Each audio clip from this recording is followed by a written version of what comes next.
여러분은 요즘 관심사가 어디에 있습니까? 우리는 항상 무엇인가 사랑하고 의지하고 또 추구하며 살아갑니다.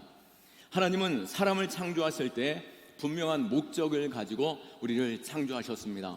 이사야 53장 21절 말씀에 이 백성은 나를 위하여 지었나니 나를 찬송하게 하려 함이니라 라고 말씀하셨습니다. 우리를 만드실 때에 우리의 인생이 하나님을 찬송할 자로, 하나님을 예배할 자로, 하나님을 즐거워할 자로 만드셨다라고 하시는 것이죠. 우리 안에 하나님을 향한 갈망과 하나님을 예배할 때 참된 평안과 또 기쁨 넘치는 존재로 창조하셨다라고 하는 것입니다. 그러나 우리를 창조하신 그 목적을 우리가 잃어버리고 하나님이 아닌 다른 것을 우리가 바라보고 의지하고 그것을 경배하고 즐거워하며 살아가고 있지 않나. 우리의 인생이 그 죄악된 그 즐거움을 찾아 헤매고 있다라고 한다면 우리의 목적이 하나님을 향하여 온전한 찬송, 온전한 예배자로 설 수 있기를 축원합니다. 하나님을 향한 마음이 왜곡되고 하나님 외에 다른 것으로 우리가 의지하며 살아가고 있다라고 한다면 우리의 중심에 무엇으로 채울 수 있고 하나님과 대체할 수 있겠습니까? 하나님이 나가신, 하나님을 밀어낸 자리는 그 무엇으로도 채울 수 없는 그 인생의 허무함으로 살아갈 수밖에 없는 것이죠. 지금 우리 마음의 중심에 무엇이 자리 잡고 있습니까? 어거스틴은 자신의 저서 참회록에서 젊은 날의 자신의 방황을 회상하며 기록하였습니다. 하나님을 떠나 세상의 쾌락과 욕망을 우상처럼 섬겼음을 고백하면서 어거스틴은 지난 날에 자신의 지혜와 성공을 위해서 살아왔을 때에 세속적인 것으로 즐거움과 쾌락을 추구해 보려고 해보았지만 그것으로는 자신에게 참된 만족으로 주어지지 않음을 깨닫게 되었습니다. 하나님만 그 영혼의 갈증을 채워주실 수 있는 분임을 확신하게 되었고 결론적으로 그가 고백하면서 우리가 하나님 안에서 안식할 때까지는 결코 평안을 얻을 수 없다라고 고백한 것이죠. 우리 마음에 평안이 있고 우리 마음에 소망 넘치며 기쁨의 삶을 살고 계십니까? 그것이 아닌 무엇인가 분주하지만 또 무엇인가를 끊임없이 채워보지만 여전히 내 마음에 허전함과 평안이 찾아오고 있지 않다라고 한다면 우리는 하나님 안에서 안식할 수 있는 자로 하나님을 내 마음의 주인으로 모실 수 있는 우리의 삶의 목적대로 돌아갈 수 있기를 축원합니다.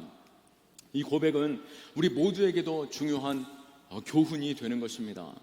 하나님보다 더 사랑하는 그 모든 것들이 있다라고 한다면 그것으로는 우리는 결코 만족할 수 없는 인생인 것이죠.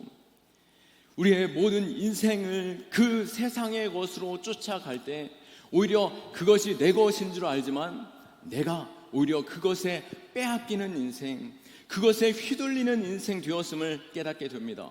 그것은 명예일 수도 있고 성공일 수도 있고 물질적 소유일 수도 있고 인간관계일 수도 있습니다. 삶에서 하나님을 밀어내고 다른 것이 그 자리를 차지한다라고 한다면 그것이 우리의 우상이 되고 우상 숭배의 삶이 되는 것이죠. 오늘 본문에서 바울은 인간이 하나님을 떠나 세상의 피조물을 섬길 때 그 마음이 어떻게 어두워지고 허망하며 타락하게 되는지에 대하여 경고하고 있습니다. 우상은 단순히 고대 어떤 신상이나 절에서 볼 수 있는 것이나 옛 어른들이 집안에 모신 그 나무나 돌을 깎아 만들고 금을 받아 놓은 형상의 우상만을 말하고 있지 않습니다. 하나님보다도 내 마음에서 주인 삼은 것, 내 마음의 삶에 의지하고 있는 그 모든 것들이 바로 헛된 우상이 되는 것이죠. 우리는 그것들을 내려놓고 하나님께로 돌아갈 수 있기를 축원합니다. 우리의 인생을 돌아보십시오. 우리의 인생의 모든 문제가 하나님을 대신한 다른 것을 내가 의지하고 그것을 예배하려 하는 마음에서 비롯되었다라고 하는 것을 깊이 생각해 보면 알 수 있는 것입니다. 우리를 그것이 죄로 이끌었고 그것이 우리를 허무하게 만들고 절망으로 이끌었던 것이죠. 우리가 하나님 안에 거할 때 우리는 인생의 30배, 60배, 100배의 결실과 참만족과 기쁨을 누릴 수 있습니다. 그러나 하나님 외에 다른 것을 쫓아 살아갈 때 우리의 인생에는 여러 가지 문제들이 생기며 내 모든 인생의 허무함으로 다 빼앗기는 결과 결국에는 죄와 심판의 자리에서 멸망의 자리에 서게 될 것입니다. 그렇기에 마음속에 자리 잡고 있는 헛된 우상, 오늘 이 시간 다시 한번 내 자신을 정비하며 내 마음의 주인으로 하나님을 모실 수 있는 결단의 시간 될 수 있기를 축원합니다. 사도 바울은 오늘 로마서 1장에서 하나님이 보이신 그 진리를 우리가 어떻게 거부하고 있는지를 말하고 있습니다. 하나님은 자신을 계시하시는 분이십니다. 19절과 20절 말씀에 보면 이는 하나님을 알만한 것이 그들 속에 보임이라 하나님께서 이를 그들에게 보이셨느니라.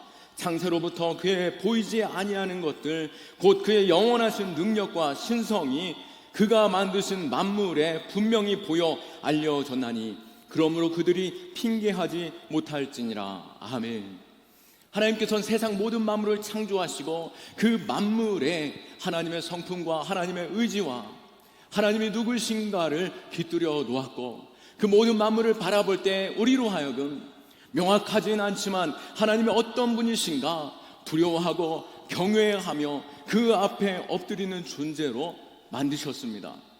하나님 우리가 부인한다라고 한다면 그 신의식을 거절하고 있다라고 한다면 우리는 공고한 인생 될 수밖에 없는 것이고 더욱더 명확하게 하나님은 자신을 계시할 때에 하나님의 말씀을 통해서 하나님이 우리를 얼마나 사랑하시는지 또 우리의 존재가 어떤 존재인지에 대하여 끊임없이 그리고 하나님이 누구신지를 계시하고 계시는 것이죠.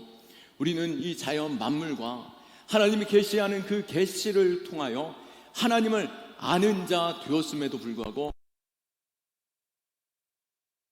선자로 서고 있다라면 두려워해야 할 것입니다. 저 빛나는 우주의 광활함과 대자연의 그 아름다움과 경외함, 또 작은 어린 아이의 눈동자만을 바라보아도 그 경이로움으로 우리는 탄식을 외칠 수밖에 없습니다. 그 아름다움과 질서 그리고 해석할 수 없는 그 신비의 복잡함, 이 모든 것들을 바라볼 때 우리는 하나님 앞에서 경외함으로 엎드릴 수밖에 없는 것이죠. 우리의 신체만 보더라도 미세한 핏줄 하나만 막혀도 우리의 몸이 썩어지기 시작한다라고 하는 것을 우리가 생각해 볼 때 어찌 인류가 우연히 만들어졌다라고 말할 수 있고 또 우리 인류를 어떻게 진화로 완벽하게 답을 설명할 수 있겠습니까? 하늘과 땅과 산과 바다, 생명체의 존재와 이 복잡한 구조, 이 모든 만물이 다 창조주가 계심과 또 하나님께서 우리에게 주신 하나님의 말씀을 통해서 그분이 누구신지 우리는 분명히 아는 자 된 것입니다. 또 인간의 양심을 통해서도 하나님 자신을 계시하고 있음을 우리는 부인할 수 없습니다. 인간은 다른 동물들과 달리 내면적으로 선과 악을 그리고 옳고 그름에 대해서 구분하는 자입니다. 인간만 도덕적 본성과 양심을 가지고 있는 것이죠. 인간의 내면에 하나님의 성품을 하나님께서 친히 새겨 주셨기 때문입니다. 인간의 그 양심을 통해서 하나님의 도덕적 기준을 우리는 인식하고 인간의 존엄성과 또 그분의 존재를 우리는 감지하고 경외하며 예배하게 하시는 것이죠. 하지만 독일의 실존 철학자의 선구자인 그 프리드리히 니체는 어땠습니까? 하나님은 죽었다라고 선언했죠. 물론 이 말은 전통적인 기독교의 가치와 신앙이 더 이상 사람들의 삶에 어떠한 영향도 어떠한 역할도 하지 못함을 상징적으로 표현했다라고 하지만 그러나 그가 신을 부인하면 할수록 허무함으로 빠져들게 되었고 스스로도 신의식을 애써 거부하고 억지로 누르는 인생됨으로 인하여 내적인 고뇌와 갈등 속에서 그의 말년에는 정신병을 앓다가 쓸쓸히 생을 마친 것을 우리는 잘 알고 있습니다. 그런 면에서 무신론자였다가 회심했던 영국 철학자 C.S. 루이스 교수는 니체의 하나님은 죽었다라고 주장하는 이에 대하여 반론을 말씀할 때에 인간의 본능적으로 가지고 있는 옳고 그름에 대한 기준은 단순히 사회적인 어떤 계약이나 그리고 진화적 산물로서 우리에게 주어진 것이 아니다. 하나님이 인간에 부여한 도덕적 질서 안에서 우리에게 주어진 것이다 라고 말씀하는 가운데 하나님이 살아계시고 하나님이 주셨음을 말씀하고 있으며, 니체가 말한 하나님이 없다라고 하는 면에서 인간의 삶의 궁극적인 가치 추구와 그리고 초월적 의미 부여, 그리고 인생이 추구하는 진정한 삶의 목적과 행복에 대한 갈망, 이 모든 것들이 하나님이 주신 그 성품 안에서 하나님이 우리에게 끊임없이 그 부르시는 그 부르심에 우리가 반응하는 그 실체가 되었다라고 하는 고백에서 하나님은 살아계심을 말씀하고 있는 것이죠. 그리고 러시아의 작가 도스토옙스키는 그의 소설 카라마조프가의 형제들에서 만약 하나님이 없다면 모든 것이 허용된다라고 표현하면서 이것은 곧 니체의 하나님은 죽었다라고 하는 선언의 위험성에 대하여 말하였습니다. 무신론적 세계관은 사람들로 하여금 도덕적 혼란과 절망을 가져오며 그리고 오히려 사회적인 붕괴와 개인의 파멸 그리고 도덕적 파국으로 이끄는 단초가 될 것이다 라고 말하며, 우리 안에 하나님이 도덕성과 양심을 주셨고 그리고 우리가 가지고 있는 그 신의식으로 말미암아 우리는 바르게 살아가려고 노력하는 인간, 그 존엄성을 말씀하고 있는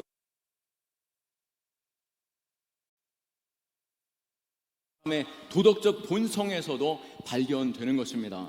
20세기 가장 영향력이 있었던 신학자 칼 바르트는 결국 우리의 인간이 하나님이 죽었다라고 선언할지라도 하나님은 인간의 모든 인식과 경험을 초월하신 분이시며 인간의 문화와 철학이 하나님을 부정한다라고 할지라도 결코 하나님의 존재가 사라지는 것은 아니다라고 말씀하고 있는 것입니다. 우리 인간이 하나님을 이해하지 못하거나 또 하나님을 거부해서 또 인간의 죄성의 한계 때문이지 하나님이 살아계시지 아니하신 것, 하나님이 존재하지 아니하고 능력이 약화되었다라고 말할 수 없다라고 말한 것이죠. 우리는 하나님의 존재를 날마다 경험하고 계십니까? 하나님의 크고 위대하심과 그 능력, 우리를 인도하시는 하나님을 날마다 인정하고 하나님의 인도하심과 하나님의 그 선하심을 바라보고 또 우리 하나님을 내 주인으로 고백할 때 우리의 삶의 만족과 기쁨 또 충만함을 경험하게 될 것입니다. 인간의 무지와 교만이 진리를 스스로 거부하고 억압하고 있다라고 한다면 우리의 인생의 결과는 어떻게 되겠습니까? 사도 바울은 분명하게 그것에 대하여 말씀하고 있는데요, 하나님의 계시와 진리를 무시하는 그 인생의 결과, 오늘 18절 말씀에서 하나님의 진노가 불의로 진리를 막는 사람들의 모든 경건하지 않음과 불의에 대하여 하늘로부터 나타나나니 라고 고백하면서 하나님의 진노가 고의로 그 진리를 무시하고 억누르며 하나님을 경외하지 않고 도덕적 양심을 거부하는 그 인생들에게 분명하게 진노가 임할 것을 말씀하고 있습니다. 결국 그들의 행동에 하나님으로부터 오는 심판이 있다라고 말하는 것이죠. 이 말씀 앞에서 우리는 자신을 돌아보며 내 자신이 하나님에 대하여 끊임없이 거절하거나 거부하거나 혹은 하나님을 약한 존재로 여기는 가운데 내가 오히려 다른 것을 의지하며 쫓아가고 또 그것을 끊임없이 붙들고 살아가고 있지 않나, 하나님보다 더 애착을 갖고 붙잡아 내는 인생을 살고 있지 않나 돌아보아야 할 것입니다. 내가 붙잡는 것이 무엇입니까? 하나님보다 더 사랑하고 의지하는 것이 무엇입니까? 돈입니까? 자녀입니까? 성공입니까? 또 인간관계입니까? 명예며 쾌락입니까? 하나님보다도 더 우선시하고 있는 그 모든 것, 우리가 아무리 쫓아도 그것으로 우리는 만족될 수 없고, 또 참된 복을, 또 참된 은혜를 누릴 수 없음을 아는 가운데 우리는 궁극적으로 쫓아야 될 것을 바라볼 수 있기를 축원합니다. 그렇다고 해서 우리에게 있어서 돈이, 우리의 자녀가, 그리고 성공이, 인간관계가, 명예가, 그리고 우리에게 주는 어떤 도파민이 정말 나쁜 것인가, 그것을 생각해 본다라고 한다면 그것은 아니죠. 하나님께서 우리에게 주신 삶의 활력이며 또 도전이고 만족함이며, 또 하나님께서 그것이 우리의 삶의 목적이 되고 의지가 되고 중독이 되는 순간 그것은 우리에게 우상이 되는 것이고, 좋은 것, 그 좋은 것이 우리에게 궁극적인 것이 된다라고 한다면 그것은 우리에게 더 변질된 우상 숭배와 같은 것입니다. 우상 숭배는 하나님을 대신하여 내 삶의 중심에 두는 것을 말하는데요, 23절 말씀에 썩어지지 아니하는 하나님의 영광을 썩어질 사람과 새와 짐승과 기어다니는 동물 모양의 우상으로 바꾸었느니라 라고 말씀한 것 같이, 우리가 썩지 아니하는 영원한 영광이신 하나님을 내 안에서 몰아내고 썩어지는 것을 오히려 의지한다라고 한다면 창조주보다 피조물을 더 사랑하는 그 어리석은 자리에 있다라고 하는 것을 깨달아 알아야 할 것입니다. 아서 고든이라는 작가가 있었는데요, 그리스도인이었습니다. 어느 날 갑자기 그의 마음에 큰 우울감이 들어오게 되었습니다. 우울증에 빠지게 되었는데요, 더 이상 글을 쓰지 못할 지경까지 이르게 되면서, 작가가 글을 쓰지 못한다라고 하는 것은 곧 사형 선고와 마찬가지입니다.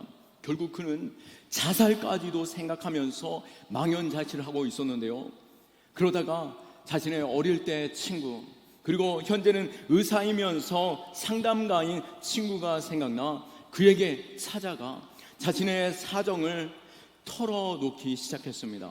나는 더 이상 살고 싶지 않다네까지도 고백한 것이죠. 한참 그 이야기를 듣던 친구가 물었습니다. 자네 어릴 때부터 좋아했던 것이 뭐지? 자네가 정말 즐거워했던 그 장소는 어디인가? 라고 물었습니다. 그때 그 친구가 나는 힘들 때마다 그 넓은 바다를 찾아가 파도 소리를 듣곤 하며 그곳에서 안정감과 위로를 얻었지 라고 그에게 고백하는데요, 그 친구가 내가 몇 가지 충고를 전하면서 내가 당신에게 여러 가지 좀 대안을 제시해 볼 텐데 나와 함께 그 일들을 동참해 보지 않겠는가 라고 그 친구가 처방전 4장을 써주었고, 이 친구는 자신의 지금 절망 중에 있었기 때문에 무엇이라도 붙잡아 보고 싶은 그 심정에서 이 처방전 4장을 들고 그 바닷가로 찾아갔습니다. 이 처방전에는 시간이 써 있었습니다. 9시에 첫 번째 처방전을 펼쳐 보았습니다. 자네가 좋아하는 그 바닷가의 파도 소리, 그리고 갈매기 소리, 그곳에만 집중하면서 마음의 평안을 찾아보게 라고 처방전이 쓰여 있었습니다. 우스꽝스러웠지만 그 바닷가에 앉아 그는 어린 시절에 듣던 파도 소리, 그리고 갈매기 소리, 자연의 소리를 귀 기울여 들으면서 자신의 그 빈 마음들이 가득 채워지는 그 웅장함을 경험하게 되었습니다.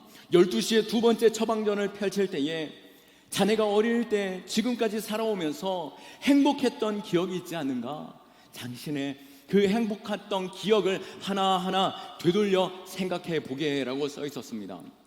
그러고 보니 어릴 때부터 친구들과 함께 뛰놀던 시간, 그리고 무엇보다도 하나님께 나와 기쁨으로 찬송하고 예배하고 즐겁게 아버지 하나님을 높여 경배했던 그 예배가 기억났고, 또 그러고 보니 인생이 꼭 슬픈 것은 아니구나라고 깨닫게 되었습니다. 3시에 처방전을 펼쳐보았습니다. 자네 인생의 동기와 그 의미를 검토해 보게라고 하면서 자신을 돌아보게 합니다.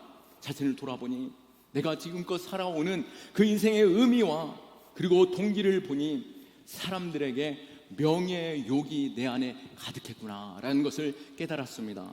자신이 글을 쓰면서 사람들에게 인정받고 싶고 명예를 얻고 싶고 박수의 갈채를 받고 싶었다라고 하는 것에 대하여, 그리고 글을 쓰면서 내가 이전에 그 처음 가졌던 그 즐거움이 아니라 어떻게 하면 사람들이 더 만족할까를 집중하며 살아왔구나라고 생각하면서 갑자기 그 마음 가운데 불현듯 찾아온 그 갈망, 그것은 바로 이 모든 재능과 이 능력 하나님께서 주셨는데 내가 이 재능을 가지고 하나님을 내가 기쁘게 해드려 보았는가? 하나님이 내게 주신 그 이 능력으로, 이 재능으로 하나님께 영광 돌리려 하지 않고 헛되고 헛된 내 이름의 영광을 위해서 살아왔구나라고 하면서 자신의 추한 모습을 뒤돌아보며 눈물을 흘리기 시작했습니다. 마지막 처방전을 손에 들었습니다. 6시가 되었는데요, 4번째 처방전을 딱 들었을 때 그 처방전 안에는 이렇게 써 있었습니다. 여보게 자네의 모든 죄를 이제 하나님께 자백할 시간이네. 자네의 그 죄를 그 모래사장에 하나하나 써보면 좋겠네 라고 써 있었습니다. 이 작가는 눈물 흘리며 자신의 죄를, 무엇보다도 하나님, 저는 하나님의 영광을 위해서가 아니라 나의 이기심, 욕망, 출세를 위해서 살았습니다. 제 자신만을 위해서 살았고 하나님을 제대로 예배하지 못했고 또 사람들에게 그 사랑을 나누지 못했습니다 라고 바닷가에 그 기록을, 자신의 죄를 기록하고 다 펜을 놓았을 때 이제 그 바닷가에 밀물이 들어오며 자신이 자백한 모든 죄가 바닷물에 쓸려 나가는 것을 보면서 하나님께 찬송하고 큰 위로와 평안을 누리며 자신의 자리로 돌아왔고 그 인생에 있어서 큰 전환점 삼았음을 고백한 것을 보았습니다. 우리의 생사화복은 하나님께 있습니다. 출애굽기 20장 3절에서 6절 말씀, 너는 나 외에 다른 신을 내게 두지 말라. 너를 위하여 새긴 우상을 만들지 말고 또 위로 하늘에 있는 것이나 아래로 땅에 있는 것이나 땅 아래 물속에 있는 것에 어떤 형상도 만들지 말며 그것에게 절하지 말며 그것을 섬기지 말라. 나 내 하나님 여호와는 질투하는 하나님인즉 나를 미워하는 자의 죄를 갚되 아버지로부터 아들에게로 3대까지 이르게 하거니와 나를 사랑하고 내 계명을 지키는 자에게는 1000대까지 은혜를 베푸느니라. 아멘. 하나님께서는 질투하시는 하나님으로 하나님 외에 다른 헛된 우상을 쫓는 우리의 인생을 결코 그냥 두시지 않으시는 분이시죠. 우상 숭배에 대하여 철저하게 갚으시면서 그 인생뿐만 아니라 3대까지도 심판하시겠다라고 말씀하시며 질투를 표현하셨습니다. 그러나 그 질투하시는 하나님은 그 사랑 또한 얼마나 크신지, 자신의 그 계명을 지키고 하나님만 경배하는 그 인생에게는 1000대까지 은혜를 베풀어 주겠다라고 약속하고 계시는 것이죠. 우리 하나님의 복을 얻는 자입니까? 아니면 심판의 자리에 서는 두려워하는 자입니까? 하나님 한 분만 예배하는, 하나님만 높여드리는 인생 될 수 있기를 축원합니다. 결국 우상 숭배의 결과는 비참한 타락과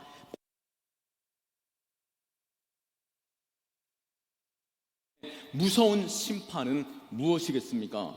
그것은 바로 우리의 마음의 정욕대로 그리고 그 더러움대로 내버려 두시는 심판, 그것이 얼마나 무서운지 우리는 알아야 할 것입니다. 24절과 25절 말씀에 보면 그러므로 하나님께서 그들의 마음의 정욕대로 더러움에 내버려 두사 그들의 몸을 서로 욕되게 하게 하셨으니 이는 그들이 하나님의 진리를 거짓 것으로 바꾸어 피조물을 조물주보다 더 경배하고 섬기리라. 주는 곧 영원히 찬송할 이시로다. 아멘. 하나님이 죄악된 길을 가는 그 인생에 때때로 내버려 두시는 심판을 하심을 우리는 알아야 하고 두려워해야 할 것입니다. 내가 이렇게 살아도 하나님 아무 말씀 안 하시네, 내가 이렇게 살아도 오히려 평안하고 오히려 내게 복이 되네 라고 한다라면 우리는 더욱더 두려워해야 하는 것이죠. 이러한 심판은 성경에도 여러 곳 등장하고 있습니다. 하나님이 출애굽 당시 애굽을 심판할 때에 결국 바로가 모세의 하나님의 명령을 거부하기 시작합니다. 듣는 듯 하다가 거절하고 듣는 듯 하다 거절하는 것이죠. 하나님의 심판을 받는 중에도 그는 완악하게 계속해서 거절합니다. 출애굽기 8장 15절과 32절에서는 바로가 그 마음을 완악하게 했다라고 표현하고 있습니다. 바로 안에 완악함이 있었다는 것이죠. 그런데 무서운 것은 무엇입니까? 9장 12절에 보면 하나님께서 바로의 마음을 더욱 완악하게 하셨더라. 아멘. 하나님께서 거절하는 바로의 마음에 더욱 완악하게 만드시는 가운데 그 심판의 재리로 내버려 두시는 것이죠. 그 파멸로 가도록 하나님께서 내버려 두셨다라고 하는 것입니다. 결국은 하나님이 그 마음을 완악하게 하고 그 죄악 가운데 내버려 두심으로 그 애굽은 10가지 재앙과 완전한 파멸로 경험되어지게 되었습니다. 사사기 2장에서도 이스라엘 백성들이 반복적으로 하나님을 버리고 우상 숭배하게 되는데요, 여러 번 하나님께서 경고하시고 심판하시지만 그들은 여전히 우상 숭배를 쫓아가게 되었습니다. 결국 하나님이 어떻게 말씀하십니까? 원수들의 손에 넘겨주며 내버려 뒀다라고 말씀하십니다. 결국 심판은 그 고통 속에 계속적으로 반복되어졌고 멸망의 길로 점점 더 깊어져 갔다라고 하는 것입니다.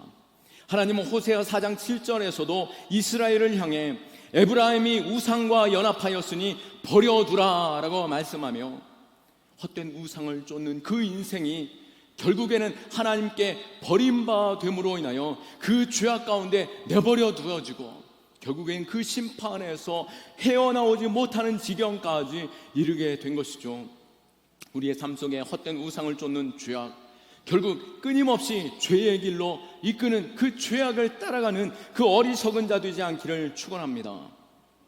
죄의 길은 더 많은 것을 우리에게 요구합니다. 결국 공허함과 절망 속에 우리로 메말라 가게 하는 것이죠. 돈은 더 많이 벌어도 만족스럽지 않고 인간관계도 완전한 만족을 주지 못함을 우리는 너무나도 잘 알고 있습니다. 우리의 선택은 참된 자유가 아닌 죄악된 길로 나아가고 있음을, 끊임없이 우리의 빈 마음을 무엇인가 다른 것으로 채워보아도 채워지지 않는다라는 것을 경험하게 되는 것이죠. 그러나 더 심각한 것은 하나님의 내버려 두시는 그 심판. 우리는 우리 마음에 오히려 두려워하는 마음으로 하나님이 내버려 두시는 것 같으면 더욱더 우리의 마음을 찢고 죄악의 헛된 우상을 버려 주께로 돌아갈 수 있기를 축원합니다. 그럼에도 감사한 것은 하나님께서는 끊임없이 우리에게 기회를 허락하여 주시고 끊임없이 우리가 죄인 되었던 그때에 우리를 붙들어 자유의 길로, 진리의 길로 이끄시는 하나님이십니다. 요한복음 8장 32절에 진리를 알지니 진리가 너희를 자유롭게 하리라 라고 말씀하시며 참된 진리가 예수 그리스도이심을 말씀하셨고 헛된 우상을 버리고 이 진리 되신 약속을 붙잡으라 라고 말씀하시며 에베소서 1장 4절에서 5절 말씀, 곧 창세 전에 그리스도 안에서 우리를 택하사 우리로 사랑 안에서 그 앞에 거룩하고 흠이 없게 하시려고 그 기쁘신 뜻대로 우리를 예정하사 예수 그리스도로 말미암아 자기 아들들이 되게 하셨으니, 우리의 노력, 우리의 힘으로는 결코 되지 않는 걸 하나님께서 너무나도 잘 아시는 것이죠. 그렇기에 하나님께서는 이미 창세 전에 우리를 택하신 것처럼 우리를 구원하시려고 예수 그리스도를 우리에게 보내셨고, 내 힘, 내 능력이 아니라 예수 그리스도를 의지하는 가운데 참된 자유와 참된 진리 안에서 우리의 참된 복을 누리게 하신 것입니다. 우리의 행위가 아니라 하나님의 은혜로, 디모데후서 1장 9절 말씀에 하나님이 우리를 구원하사 거룩하신 부르심으로 부르심은 우리의 행위대로 하심이 아니요 오직 자기의 뜻과 영원 전부터 그리스도 예수 안에서 우리에게 주신 은혜대로 하심이라. 아멘. 하나님께서 우리를 택하심이 얼마나 복되고 귀하고 아름다운지요. 우리가 죄의 길을 갔다가 할지라도 여전히 벗어나지 못하는 그 죄악에서 허덕이고 있을지라도 내 힘이 아니한 하나님의 그 은혜로 말미암아 우리를 붙잡아 다시 주의 길 가게 하시고 우리의 헛된 우상을 버려 주께로 나오게 하시는 것이죠. 하나님의 그 큰 사랑, 그 은혜의 자리에 머물길 축원합니다. 아니요, 하나님께서 우리를 붙드신 것이죠. 로마서 8장 38절에서 39절, 내가 확신하노니 사망이나 생명이나 천사들이나 권세자들이나 현대일이나 장래일이나 능력이나 높음이나 기품이나 다른 어떤 피조물이라도 우리를 우리 주 그리스도 예수 안에 있는 하나님의 사랑에서 끊을 수 없느니라. 아멘. 그 사랑이 우리를 살리셨고 그 은혜가 우리를 살게 하시며 그 능력이 우리를 승리케 하십니다. 오늘도 우리를 구원하신 그 하나님의 사랑 그리고 진리 되신 예수 그리스도를 바라봄으로 말미암아 그 능력으로 승리하고 참된 만족과 기쁨을 누릴 수 있기를 축원합니다. 그리고 우리에게 있는 참된 예배, 경배 받으실 분은 오직 한 분 하나님이심을 알고 그 앞에 나와 예배하는 예배자 되기를 축원합니다. 어느 주일 아침 영국의 빅토리아 여왕이 교회에 출석하여 예수님의 그 재림에 관한 설교를 듣게 되었습니다. 예배 후에 여왕은 목사님에게 말씀을 참 잘 들었습니다. 너무나도 감사합니다 라고 하면서 이렇게 말합니다. 그리스도께서 꼭 내가 살아있는 동안 오셨으면 좋겠습니다. 그가 왜 죽고 싶지 않아서였을까요? 목사님께서 그가 그렇게 말씀하신 연유를 묻습니다. 그때 여왕이 이렇게 대답하죠. 예수 그리스도 앞에 나의 이 왕관을 드리고 싶기 때문입니다. 이 땅 가운데 가장 큰 면류관, 그 왕관을 주께 드리고 싶어서 주님이 내가 죽기 전에 오시기를 바라였던 그 여인의 고백처럼 우리 인생에 내가 무엇으로 하나님 앞에 예배하고 무엇으로 하나님을 즐거워할 것인가, 이 마음으로 인하여 기뻐하고 또 즐거워하며 참된 예배하는 하나님의 놀라운 복을 누리는 저와 여러분 될 수 있기를 예수 그리스도의 이름으로 축원합니다. 아멘. 우리 하나님께 영광의 박수 올려드립니다. 우리